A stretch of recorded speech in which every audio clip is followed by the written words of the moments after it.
Commander Thrax stood at the observation deck of Station Terminus 7, all four of his insectoid arms crossed in what he probably thought was an impressive display of military authority. His compound eyes gleamed with the kind of pride that comes right before the universe decides to humble you in the most spectacular way possible. "Gentle beings," he announced, mandibles clicking with excitement. "Today marks the culmination of 47 years of research, 3 trillion credits, and the collective genius of the Galactic Council's finest scientific minds. Dr. Vimora, a gelatinous slug-like creature roughly the size of a beanbag chair, quivered nervously in her containment suit. She'd been anxious for 46 of those 47 years, which honestly seemed like pretty good intuition in retrospect. "Are we certain the reinforced barriers will hold?" Vimora asked for the 17th time that morning, leaving a trail of stress slime across the floor. Chief Engineer Kroll, a 7-foot reptilian who looked like someone had given a crocodile a bureaucracy degree and a severe personality disorder, tapped his datapad with one claw. "All systems are functioning within acceptable parameters. The containment protocols have been triple-checked. Nothing can possibly go wrong." In the corner of the room, leaning against the wall and looking thoroughly unimpressed, stood Jake Morrison. He was the only human on the station, invited as a consultant 3 weeks ago after humanity had recently joined the Galactic Council. So far, his consultation had consisted mostly of the aliens, ignoring every single thing he said while he collected a very nice paycheck. "So let me get this straight," Jake said, taking a bite of what the aliens had learned was called a sandwich. "You guys spent half a century building the galaxy's most dangerous predator, and you're unveiling it in a room with windows?" Thrax's antennae twitched in irritation. "The observation panels are reinforced quantum-bonded plasteel. Human. They could withstand a direct hit from a warship. Your primitive concern is noted and dismissed." Cool, Jake said, chewing thoughtfully. "Just checking." The lights dimmed dramatically, because apparently even in advanced spacefaring civilizations, nobody could resist the urge for theatrical presentations. The containment chamber's walls became transparent, revealing what the Galactic Council had affectionately designated Project Apex. Jake had to admit, it was impressive. The thing was roughly the size of a cargo shuttle, covered in obsidian-black chitinous plates that seemed to absorb light. 6 limbs ending in what looked like titanium-reinforced claws, each one capable of rending through starship hull plating, according to the specs Kroll had bored him with earlier. Its head was all angles and teeth, with rows of crystalline eyes that reflected every spectrum of light. When it breathed, wisps of what the scientists proudly called corrosive vapor leaked from its nostrils. "Behold," Thrax declared, his voice swelling with pride, "the apex predator of apex predators, engineered from the DNA of 47 different Deathworld species. Stronger than a Gorath warbeast, faster than a Crexian phase hunter, more intelligent than most council members." "That last part is not a high bar," Vimora muttered, then immediately looked terrified that someone had heard her. Kroll was already reading from his datapad like he was reciting poetry. "Regenerative capabilities exceeding Class 9 standards. Thermal regulation allowing function in environments ranging from -200 to +600 degrees. Adaptive camouflage, electromagnetic pulse generation, and sufficient bite force to crush a battle tank." "Fantastic," Jake said around another bite of sandwich. "Does it come with a warranty?" Thrax ignored him, which had become the commander's primary communication strategy. "Project Apex. Respond to Command Protocol Alpha 7. The creature stared at him. Then it yawned, displaying approximately 900 teeth and a forked tongue that dripped something that sizzled when it hit the floor. "Respond to Command Protocol Alpha 7, Thrax repeated, louder this time. Project Apex turned around and examined its own tail with apparent fascination. Vimora's gelatinous body began quivering faster. "This is not within predicted behavioral parameters. It is simply adjusting to the new environment," Kroll said, though his tail had started twitching, which Jake had learned was the reptilian equivalent of nervous sweating. That's when Project Apex decided it was done with the whole containment situation. The creature's eyes suddenly locked onto the observation deck, all 16 of them focusing with predatory intensity. Then it moved, faster than something that size had any right to move, slamming into the quantum-bonded plasteel with the force of a small meteor. The window cracked. "That is impossible," Kroll said, staring at his datapad like it had personally betrayed him. "The structural integrity should be Project Apex hit it again." The crack became a spiderweb. "Initiate emergency containment protocols," Thrax screamed, all four arms now flailing in directions that seemed more panic than military precision. Third hit. The reinforced window that could supposedly withstand a warship blast exploded inward in a shower of glittering fragments. And Project Apex, the galaxy's most dangerous bioweapon, the ultimate killing machine, the apex of apex predators, came through that window with single-minded determination. Everyone scattered. Vimora left a trail of terror slime toward the emergency exit. Kroll knocked over his precious datapad in his scramble for the door. Thrax was shouting something about evacuation and containment failure, and how this was definitely not his fault. Jake, notably, stayed exactly where he was, leaning against the wall and working on his sandwich. The creature's crystalline eyes fixed on him. It stalked forward, claws scraping against the metal floor with sounds that would probably haunt Vimora's nightmares for years. Jake took another bite. Turkey and Swiss. Pretty good, actually. Project Apex closed the distance in 3 massive strides, each step causing the deck plating to groan under its weight. Its breath washed over Jake in waves of heat that smelled vaguely like ozone and melted plastic. Those titanium claws clicked against the metal with the promise of violence. From somewhere near the emergency exit, Thrax was shouting, "Human, move! You have approximately 3 seconds before." The creature reared up on its hind legs, its full terrifying height on display, acid saliva dripping from its jaws and sizzling on the floor. This was it, the moment of truth. The apex predator meeting the consultant who'd been brought in too late to prevent this disaster. Project Apex dropped down onto all 6s, turned in. A complete circle like it was looking for the most comfortable angle, and then curled up directly in Jake's lap with a sound that could only be described as purring. The alarm klaxons seemed exceptionally loud in the silence that followed. Jake looked down at the several hundred pounds of bioengineered death weapon that was now making itself comfortable across his legs. Then he looked up at the aliens, who had frozen in various states of evacuation, staring at the scene with the kind of expression that suggested their entire understanding of reality was currently being renegotiated. "Huh," Jake said, and casually placed one hand on the creature's head, right between 2 of its horn-like protrusions. "Good boy." The purring intensified. "What?" Thrax said, and then seemed unable to continue the sentence because his translator couldn't find words in any language that adequately captured what he was experiencing. Vimora had gone completely still, which for a species that communicated, primarily through quivering, was roughly equivalent to a systems crash. This is not. The behavioral algorithms did not account for. Kroll picked up his datapad with shaking claws, tapped it several times, and then threw it across the room. "All of the aggression indicators are showing positive. The predatory response systems are fully active. It should be dismembering you. Why is it not dismembering you? Because he's a good boy," Jake repeated, scratching behind what he was pretty sure was the creature's ear analog. Project Apex leaned into the touch, one massive leg starting to kick involuntarily. "Aren't you?" "Yes, you are." The creature made a chirping sound that seemed wildly at odds with its ability to generate electromagnetic pulses. Jake took another bite of his sandwich, unbothered by the fact that he now had a lap full of the galaxy's deadliest weapon. "You guys never had a pet before?" "A what?" Thrax's mandibles were clicking so fast they were practically vibrating. "A pet. You know, an animal companion. Something you feed and take care of and it hangs out with you. Earth's been doing it for like 30,000 years. Maybe longer. We're not entirely sure when we domesticated wolves." "You domesticated what?" Vimora had apparently rebooted enough to achieve speech. "Wolves. Big carnivorous pack hunters. We looked at them and went, yeah, let's make those live in our houses with our children. Worked out pretty well. Now we've got like 400 breeds of dogs, some of which can fit in a purse and some of which are the size of small horses." Jake gestured at Project Apex with his sandwich. "This guy's got a lot of wolf energy, honestly. Just wants to know where he fits in the pack structure." "Don't you, buddy?" Project Apex responded by rolling slightly to expose its armored underbelly, legs in the air, tongue lolling out in a way that would have been adorable if said tongue didn't drip acid. "It is showing submission displays," Kroll whispered, consulting his datapad again with trembling hands. "To a human who is not even armed. This is impossible." "Dude, I'm literally petting it right now."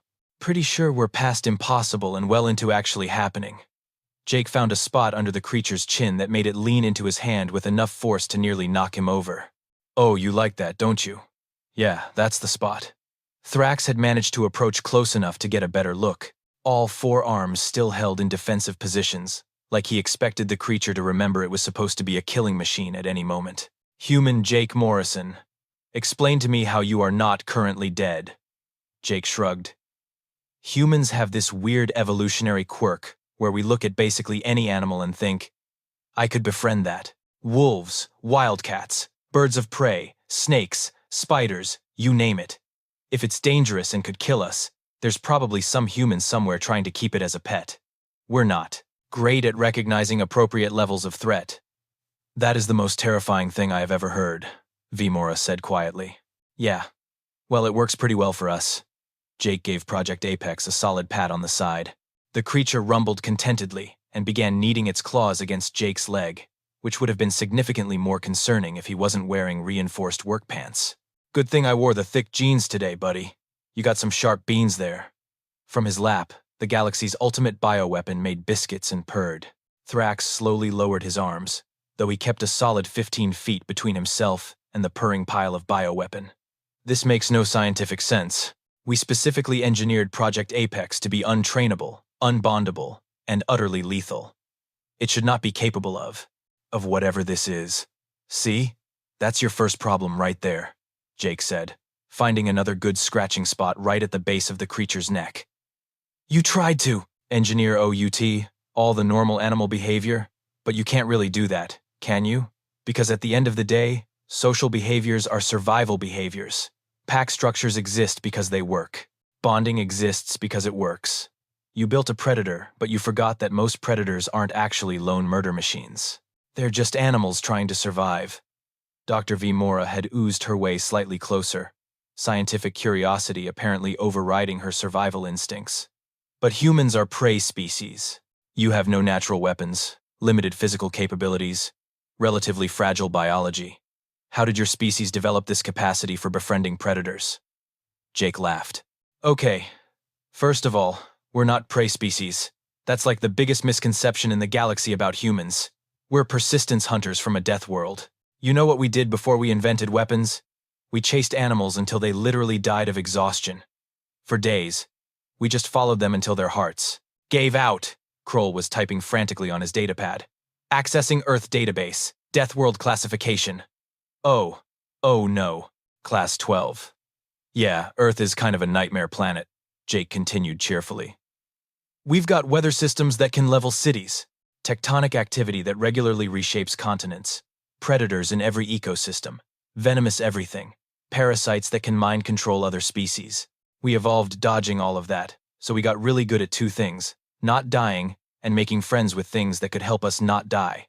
Making friends, Thrax repeated slowly, like the words were in a language he didn't quite speak. Yep, about 30,000 years ago, give or take, some humans looked at wolves, literally the apex predators of their environment, animals that hunted in coordinated packs and could tear apart prey twice their size, and said, what if we fed them? Next thing you know, we've got dogs.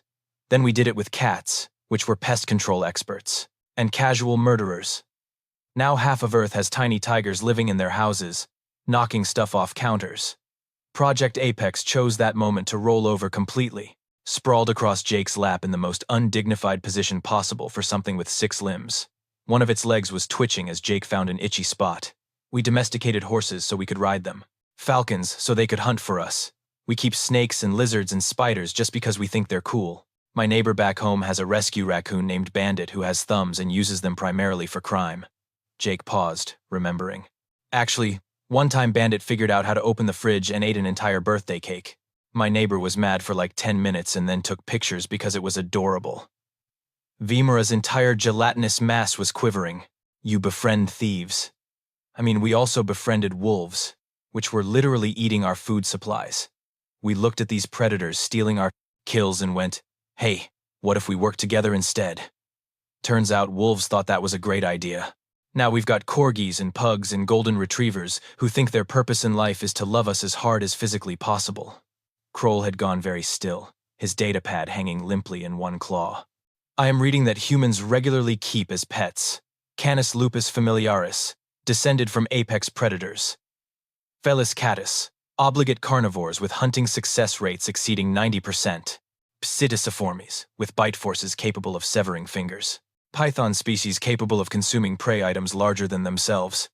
Oh yeah, my roommate has a ball python named Noodle, Jake said. Sweetest thing you've ever met.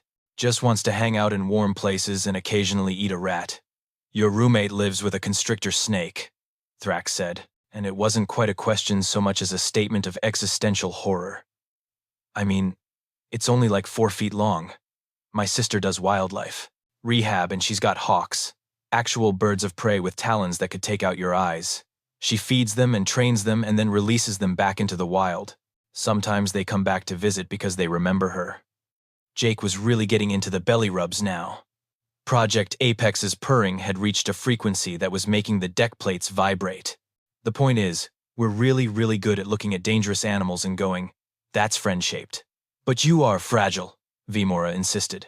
You have no natural armor, no venom, no claws, no regeneration, yeah. But we've got pattern recognition and pack-bonding instincts that are apparently unmatched in the galaxy. Jake grinned. We took the most dangerous predators on our planet and turned them into family members. We looked at wolves and saw dogs. We looked at wildcats and saw house cats. We looked at literal bears and some absolute mad lads went, I could befriend that. And they did. There are videos of humans playing with bears. Bears. Kroll's tail was now twitching so hard it was basically a blur. This explains so much about human behavior in the Galactic Council. You approach the Kreslith ambassador with no fear. Because the Kreslith look like monitor lizards, and those are rad. My cousin had one named Kevin. Jake shrugged.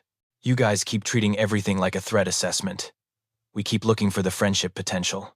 Different evolutionary strategies, I guess.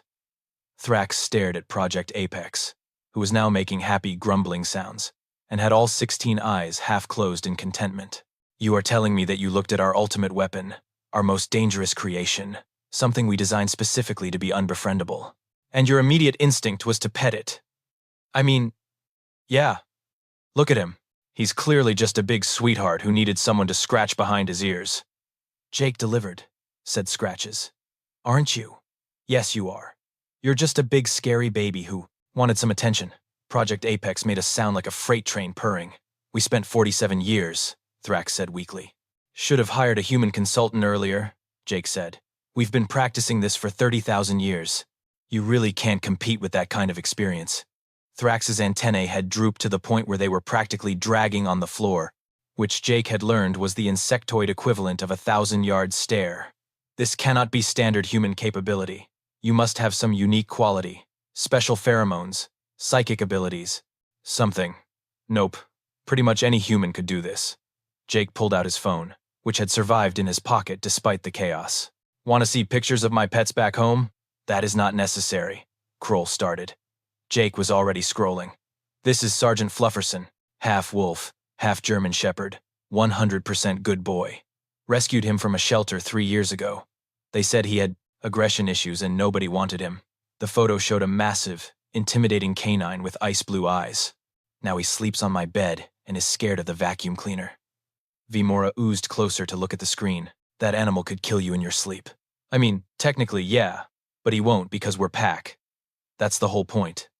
Jake swiped to the next photo. This is Sir Hiss-a-Lot, my ball python. Named by my nephew, obviously. Eats frozen mice. Likes to wrap around my arm when I watch TV. You allow a constrictor to wrap around your limbs, Thrax said flatly. He's literally the chillest dude. Watch. Jake swiped to a video of the snake draped across his shoulders while he played video games. See? Just vibing. Another swipe. And this majestic trash goblin is Rocket. Not technically mine. He belongs to the neighbor. But he comes over to steal snacks from my porch. I leave out grapes now. We have an understanding. The photo showed a raccoon standing on its hind legs, holding a grape in its disturbingly human-like hands, staring directly at the camera with eyes that suggested it was currently planning some kind of heist. That creature has opposable digits, Kroll observed, his scientific horror growing. And you voluntarily provide it with resources. He's cute and funny. Last week he figured out how to open a cooler. Took 3 beers. Didn't even drink them. Just wanted to prove he could steal them. Jake grinned. My sister got the whole thing on her security camera. Comedy gold. He kept scrolling. Oh, and this is my sister Jessica with one of her rehab hawks. That's a red-tailed hawk named Kevin II. She's got proper permits and everything. The photo showed a woman in heavy gloves with a large bird of prey perched on her arm, wings spread, talons fully visible, and very, very sharp. Your genetic relative voluntarily handles apex aerial predators, Vimora said weakly. She's rehabbing injured ones and releasing them back into the wild. Says it's the most rewarding thing she's ever done. Jake pocketed his phone. My point is, this isn't special. This is just humans. We're basically the galaxy's universal Disney princesses, except instead of singing, we just make food noises and hold out our hands. Thrax appeared to be having some kind of internal crisis. His mandibles kept opening and closing without sound. Finally, he managed. Demonstrate. Prove this is replicable. Sure thing, boss. Jake looked down at Project Apex, who was still thoroughly enjoying his belly rubs. Hey, buddy, want to play fetch? The creature's eyes all opened at once, focusing on Jake with sudden intensity. Jake looked around, spotted a palm-sized maintenance tool on a nearby console, and held it up. You see this? You want this? Project Apex's gaze locked onto the tool like it was the most important object in the universe. Go get it! Jake threw the tool across the room. The bioweapon launched itself off his lap with enough force to leave claw marks in the deck plating, scrambled across the observation deck in a blur of chitinous armor and flailing limbs, grabbed the tool in its jaws, and came bounding back like an oversized, terrifying puppy.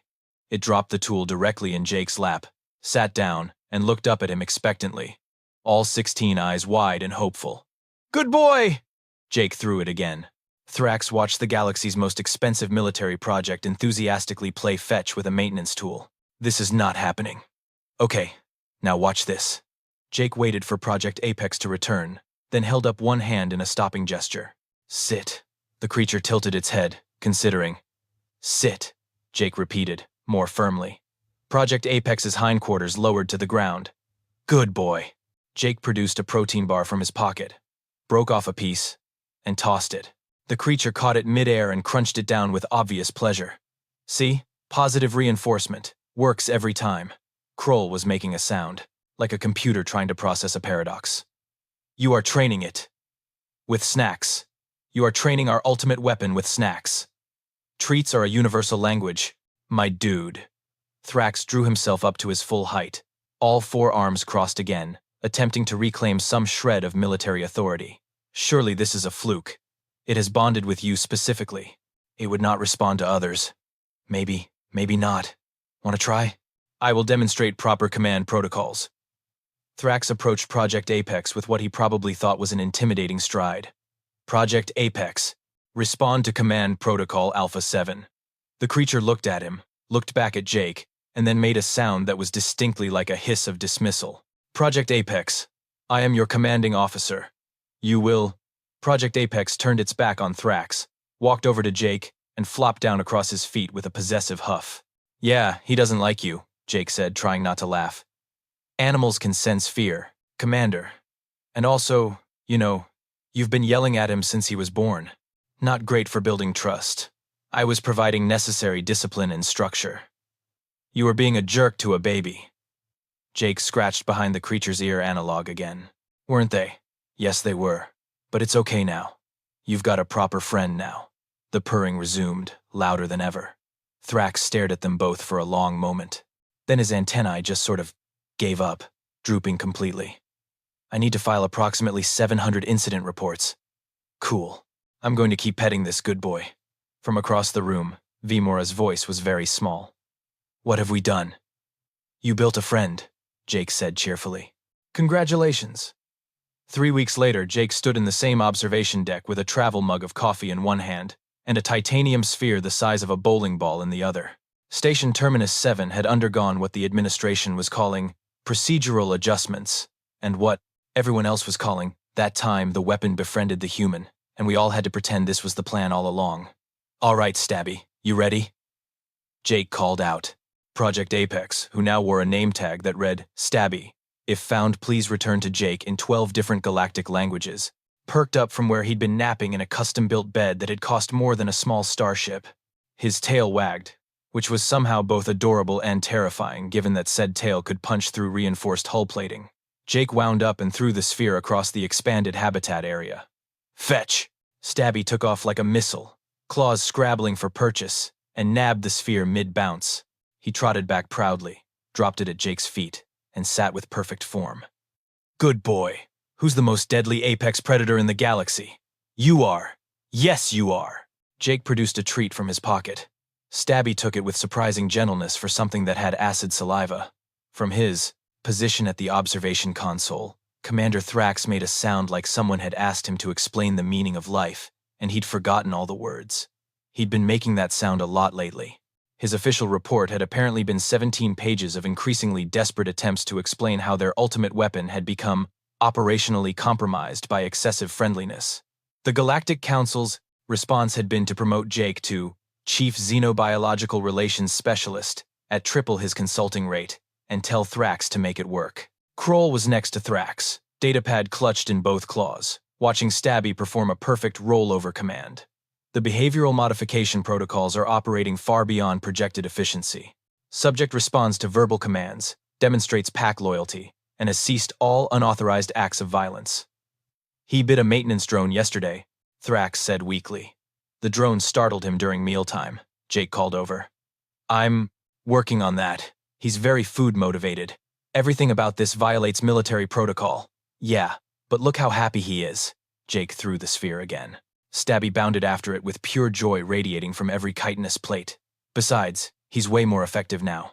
Yesterday, he did a full perimeter patrol, identified 3 structural weaknesses, and found Vimura's missing datapad. All because I asked nicely and promised treats. Dr. Vimura, who had slowly overcome her terror through repeated exposure and the scientific method, oozed into the observation deck carrying a stack of papers. I have completed the behavioral analysis. The results are, I must admit, extraordinary. Project Apex, Stabby, has demonstrated problem-solving abilities exceeding our initial projections by 400%. His cooperation has allowed us to run tests we never could have managed before. That's because he's not stressed anymore, Jake explained, accepting the return sphere, and throwing it again. Stabby's happy chirping echoed through the habitat. You had him cooped up, isolated, treated like a weapon instead of a living being. Now he's got enrichment, social interaction, and a purpose that doesn't involve being locked in a box. His purpose was to be an ultimate killing machine, Thrax said, though his hearts clearly weren't in it anymore. And he still could be, if you needed him to be. But why would you want that when you could have this? Jake gestured at Stabby, who had decided that the titanium sphere was his now, and was proudly guarding it, while simultaneously trying to fit his entire body into a sunbeam from the observation window. He's happy, healthy, responsive, loyal. Everything you wanted, just not in the package you expected. Kroll's tail twitched in what might have been the reptilian equivalent of a shrug. The human makes valid points. Project Apex's combat capabilities have not diminished. They have merely been directed more efficiently. We spent 47 years, and 3 weeks with a human fixed all the problems you created by overthinking it, Jake interrupted cheerfully. Look, I get it. You wanted a weapon, but weapons don't think, don't adapt, don't problem solve like Stabby does. You wanted him to be a tool, but you accidentally made him a person. And persons need friends. Stabby had abandoned his sunbathing to bring Jake his sphere again, this time adding a playbow that would have been more appropriate on a creature a tenth his size. Oh, you want to play tug? Jake grabbed one side of the sphere while Stabby held the other in his jaws. They engaged in a brief, vigorous game that probably would have looked absolutely terrifying to anyone who didn't know that Stabby was very carefully not using his full strength. Good gentle! Nice manners. Thrax's antennae had achieved what Jake was now calling their default defeated position. I am never going to live this down at command. Probably not, Jake agreed. But hey, you've got the galaxy's most expensive therapy animal now. That's something. He is not a therapy animal. He is a bioweapon. Stabby chose that moment to pad over to the observation window and press his face against it, making the same pleading expression that dogs had perfected millennia ago. His tail wagged hopefully. Jake laughed. He wants to say hi. Go ahead.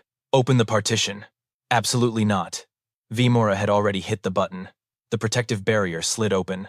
Stabby immediately lumbered over to Thrax and sat directly in front of him.